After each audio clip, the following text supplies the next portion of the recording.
the visa issue is only the surface of a basic point that Serbia should not feel that it's not welcome in Europe, first. And second, that Europe has to deliver concrete measures to improve the living condition and the reality of the Serbian people, especially of the young people.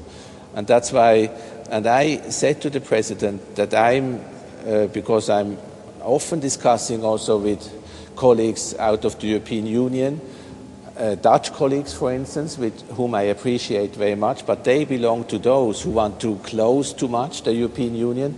And I explained to them how dangerous this is for countries like Serbia when the people here, the young people, would lose the hope that they can speed up the integration. And I shared this experience with the President, and he was, of course, happy. And I think Europe starts to understand this. But on the other hand, you have to understand that the European Union itself today is in a bad condition. It